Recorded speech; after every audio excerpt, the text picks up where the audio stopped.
दोस्तों, जैसा कि आप सबको पता होगा, वीडियो री एग्ज़ाम के लिए अब 35 से भी कम दिन बचे हैं और इतने कम दिनों में जीएस जैसे विशाल सिलेबस को कंप्लीट करना बहुत ही बड़ा टास्क है। आपको सिर्फ और सिर्फ सिलेबस नहीं कंप्लीट करना है, उसके साथ साथ आपको रिवीजन भी करना है और प्रैक्टिस सेट भी हल करने हैं और इतने कम दिनों में ये सब होना थोड़ा सा मुश्किल बात है। और यदि आप शुरू से सिलेबस कंप्लीट करने पे आए तो आपका एग्ज़ाम भी बीत जाएगा, लेकिन आपका एक भी सेक्शन नहीं कंप्लीट होगा। ऐसे में इस लास्ट दिनों में आपको सिर्फ और सिर्फ इम्पॉर्टेंट टॉपिक पढ़ने चाहिए जहां से यूपी ट्रिपल क्वेश्चन पूछता है। और आज के इस वीडियो में मैं आप सबसे उसी इम्पॉर्टेंट टॉपिक के विषय में बात करना चाहता हूं। यदि आप इन सभी टॉपिक को पढ़ लिए तो आप यह मान के चलिए, इस बात की गारंटी मैं लेता हूं कि आप 35+ क्वेश्चन कर पाएंगे, क्योंकि मैंने ये जो इम्पोर्टेंट टॉपिक लिखा है ये यूपी ट्रिपल की सभी प्रीवियस ईयर को एनालिसिस किया है, यूपी ट्रिपल के सभी क्वेश्चन पेपर को देखा है और उसके बाद इस इम्पॉर्टेंट टॉपिक को लेकर के आया हूँ। और पिछली बार अगर आप देखें तो इसी इम्पॉर्टेंट जो मैं आपको बताऊँगा,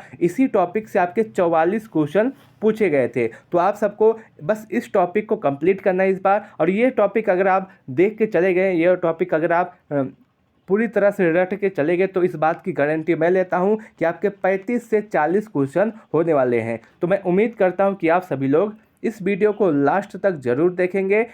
यदि आपको यह वीडियो अच्छा लगे तो आप इस वीडियो को लाइक कर सकते हैं, अपने दोस्तों के साथ इस वीडियो को शेयर करना ना भूलें। दोस्तों, अगर वीडियो री एग्ज़ाम के किसी भी सेक्शन में आपको अच्छा करना है, चाहे जीएस हो, चाहे हिंदी हो, चाहे रीजनिंग हो, तो उसके लिए बस आपको 3 काम करना होगा। पहला, आपको सिलेबस कंप्लीट करना है, उसके साथ साथ आपको रिवीजन करना है और उसके साथ साथ आपको प्रीवियस ईयर क्वेश्चन लगाने हैं। बस आपको ये 3 काम करना होगा, आप वीडियो री एग्ज़ाम में सफल हो जाएंगे। और इस समय बहुत सारे छात्र ऐसे सोच रहे हैं कि मान लीजिए मैं हिंदी के सेक्शन में और रीजनिंग के सेक्शन में अच्छा कर लेता हूँ, जीएस के सेक्शन में मेरा अच्छा नहीं होता है, तब भी मेरा सिलेक्शन हो जाएगा। मान लीजिए कि मैं हिंदी के सेक्शन में 50 क्वेश्चन कर लेता हूँ, रीजनिंग के सेक्शन में 50 क्वेश्चन कर लेता हूँ और जीएस के सेक्शन में मैं 20 कर लेता हूँ, तब भी ऐसे में मेरा सिलेक्शन हो जाएगा। लेकिन वो सभी छात्र ये नहीं सोच पा रहे हैं कि जीएस के हिंदी के सेक्शन में और रीजनिंग के सेक्शन में आपको 50 में से 50 करना बहुत ही बड़ी टास्क है, बहुत ही बड़ी बात है। अगर आप प्रीवियस ईयर का क्वेश्चन पेपर देखे होते, उसे एनालिसिस किए होते, तो आपको पता चलता कि हिंदी में और रीजनिंग में 50 में से 50 करना बहुत ही बड़ी बात है। और खासकर रीजनिंग का लेवल देखें तो आप सबको पता होगा कि रीजनिंग का लेवल कैसा था। और हिंदी में आप कितने भी पढ़े लिखे हों, फिर भी आपका 50 में से 50 नहीं होगा,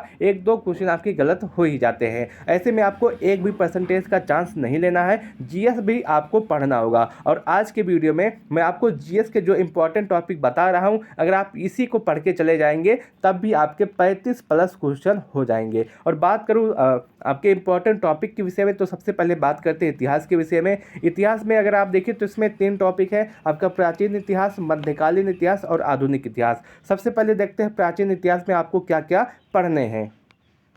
प्राचीन इतिहास के इम्पॉर्टेंट टॉपिक के विषय में बात करें तो आप देखिए कि सबसे पहले सिंधु घाटी सभ्यता आपको पढ़ लेना है, वैदिक सभ्यता आपको पढ़ लेना है, महाजनपद काल पढ़ लेना है और जैन बौद्ध धर्म, ये यूपी ट्रिपल का मोस्ट इंपॉर्टेंट टॉपिक है, आपको इसे कंप्लीट करके अवश्य जाना है। उसके बाद आपका मगध पढ़ लेना है, मौर्य साम्राज्य, गुप्त साम्राज्य, अरबों का आक्रमण और प्रमुख राजवंश, चाहे वो दक्षिण भारत के हों या उत्तर भारत के हों, आपको प्राचीन भारत के इतिहास में बस इतना ही पढ़ना है, इससे ज़्यादा आपको एक भी चीज़ नहीं पढ़ना है। अब आप फालतू का पढ़ने के पास आपके पास समय नहीं है। और बहुत सारे छात्र ये भी पूछते हैं कि हमको कितने घंटे पढ़ना चाहिए। दोस्तों, मैं आपको बता दूं, अब समय देख के पढ़ने का समय चला गया है। अब आपको समय नहीं देखना है, बस आप सुबह उठिए, टारगेट बनाइए कि मैं आज शाम तक कितने कंप्लीट कर लूँगा और आप उतना शाम तक कंप्लीट कर लीजिए। उसमें 8 घंटे लगे, 10 घंटे लगे, 12 घंटे लगे, 16 घंटे लगे, कोई फ़र्क नहीं पड़ता है। और आप प्राचीन इतिहास के सेक्शन में आप बस इस इंपॉर्टेंट टॉपिक को कंप्लीट कर लीजिए। अगर प्राचीन इतिहास से क्वेश्चन आएगा तो इसी इंपॉर्टेंट टॉपिक से आएगा,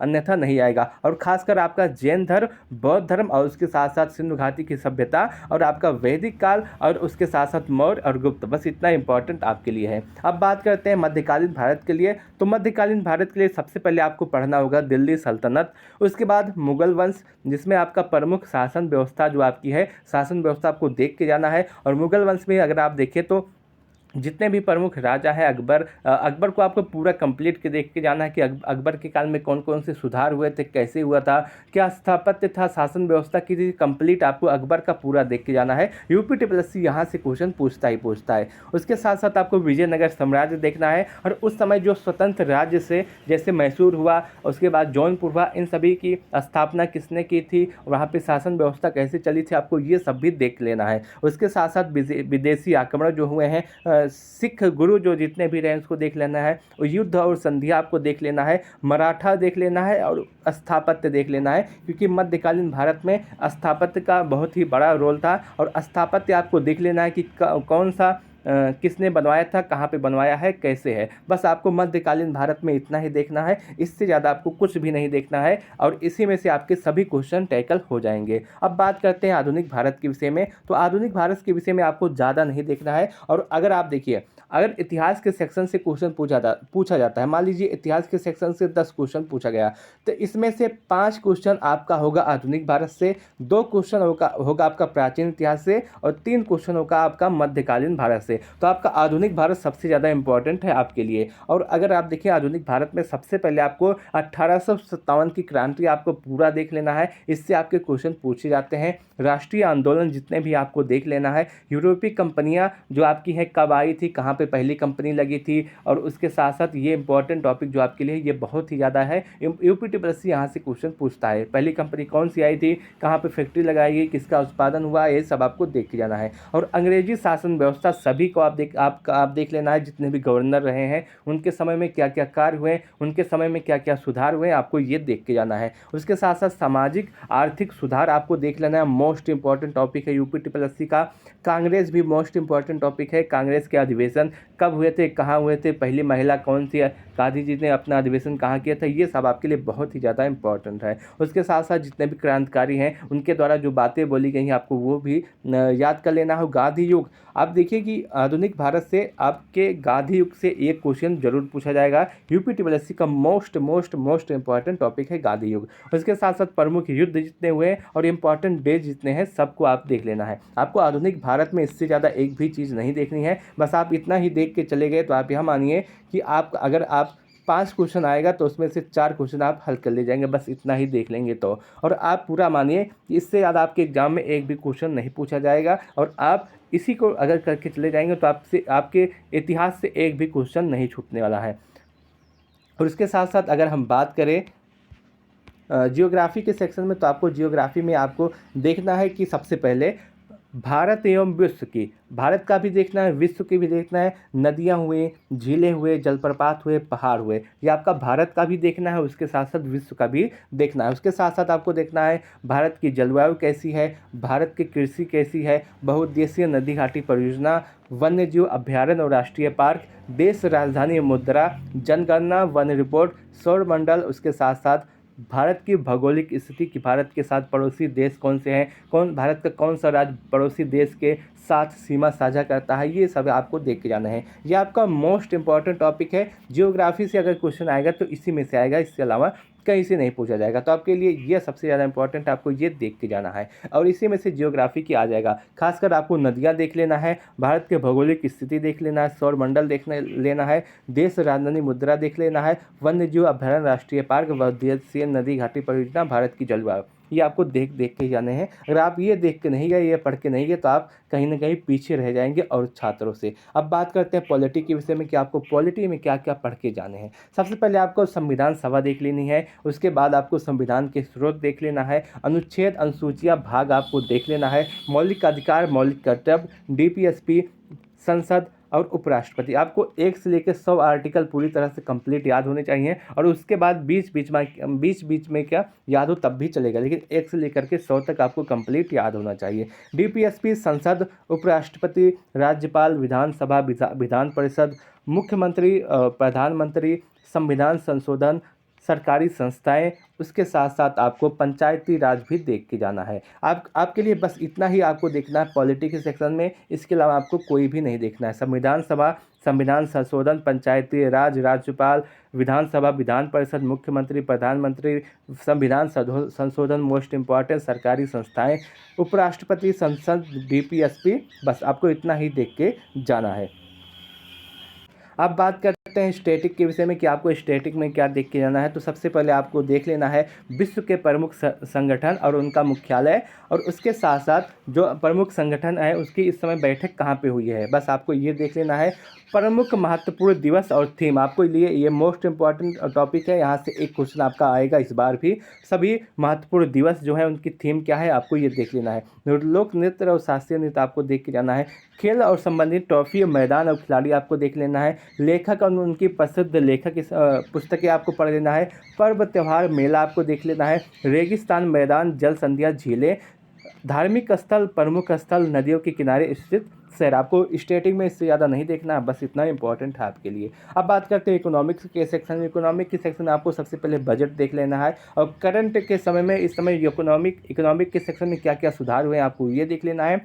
और पंचवर्षीय योजना देख लेना है, बस आपको इतना ही देखना है इकोनॉमिक में, खासकर बजट आपका, और इस समय क्या क्या सुधार हुए हैं, करंट में क्या क्या इकोनॉमिक के सेक्शन में हुए हैं, और पंचवर्षीय योजना। अब बात करते हैं मोस्ट इंपॉर्टेंट टॉपिक के विषय में, जो कि है आपका यूपी स्पेशल। यूपी स्पेशल से आप यहाँ मान के चलेंगे कि 10 क्वेश्चन आपके पूछे ही जाने हैं। अब अगर बात करें यूपी स्पेशल में, तो आपको सबसे पहले यूपी का भूगोल देख लेना है, यूपी का इतिहास देख लेना है कि यूपी के कौन कौन से राज्य हैं, यूपी के कौन कौन से ज़िले हैं जो पड़ोसी राज्यों के साथ सीमा बनाते हैं, पड़ोसी देश कौन सा है इसके साथ जो सीमा साझा करता है, ये सब आपको देख लेना है। उसके साथ साथ राजकीय प्रतीक आपको देख लेना है। राज्य व्यवस्था और राजनीतिक स्थिति क्या है इस समय आपको देख लेना है। जनगणना मोस्ट इंपॉर्टेंट आपको देख लेना है। खनिज संसाधन आपके लिए बहुत ही ज़्यादा इंपॉर्टेंट है। उसके साथ साथ राष्ट्रीय पार्क और वन्य जीव संरक्षण आपको देख के जाना है। ODOP आपको देख लेना है, और इसी के साथ साथ आपको रामसर साइट जितनी भी है उत्तर प्रदेश में आपको ये पूरा कंप्लीट कर लेना है। रामसर साइट, राष्ट्रीय पार्क, वन्य जीव अभ्यारण्य और ODOP से एक क्वेश्चन आपका पूछा ही जाएगा, कोई भी संदेह नहीं है इस बात में। उसके साथ साथ आपको देखना है जनजातीय और झीलें, लोक नृत्य और लोकगीत, आपको प्रमुख परिवर्तित नाम जो इस समय परिवर्तन किए गए हैं, और प्रमुख घराना आपको ये देख लेना है। आपको यूपी स्पेशल में इतना ही देख के जाना है, इसी में से आपके सभी क्वेश्चन आ जाएंगे। अब बात करते हैं आपके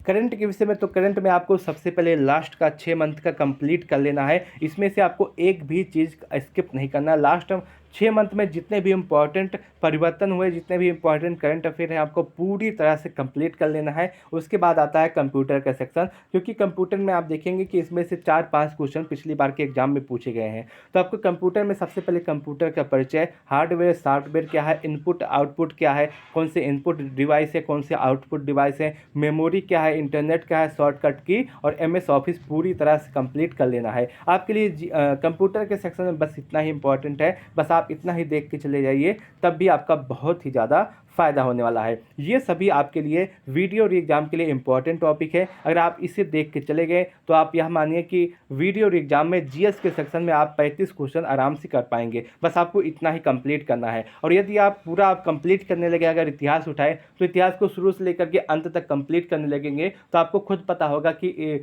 पूरा एग्ज़ाम चला जाएगा, लेकिन इतिहास का सेक्शन हमसे नहीं कंप्लीट होगा। और ये जो इंपॉर्टेंट टॉपिक है, प्रीवियस ईयर को पूरा एनालिसिस किया गया है। UPSSC के अभी तक जितने भी प्रीवियस ईयर है, आप वीडियो का ही नहीं, अभी तक जितना भी एग्जाम हुआ सभी को एनालिसिस करके बनाया गया है, और यहीं से आपके सभी क्वेश्चन पूछे जाते हैं। और वीडियो के लिए भी यह बहुत इंपॉर्टेंट टॉपिक है। अगर आपको वीडियो में सफलता प्राप्त करनी है तो आपको इन सभी टॉपिक को स्किप नहीं करना है, इनको कंप्लीट करके जाना ही होगा। मैं उम्मीद करता हूँ कि मैं अपनी बातों को सही से आप सबके सामने रख पाया हूँगा। यदि आपको यह वीडियो अच्छा लगा हो तो आप इस वीडियो को लाइक कर सकते हैं, अपने दोस्तों के साथ इस वीडियो को शेयर कर सकते हैं। यदि आप यूपी एग्जाम से यूट्यूब चैनल पे पहली बार आए हैं तो चैनल को सब्सक्राइब करना न भूलें। वीडियो को लास्ट तक देखने के लिए आप सबका बहुत बहुत धन्यवाद।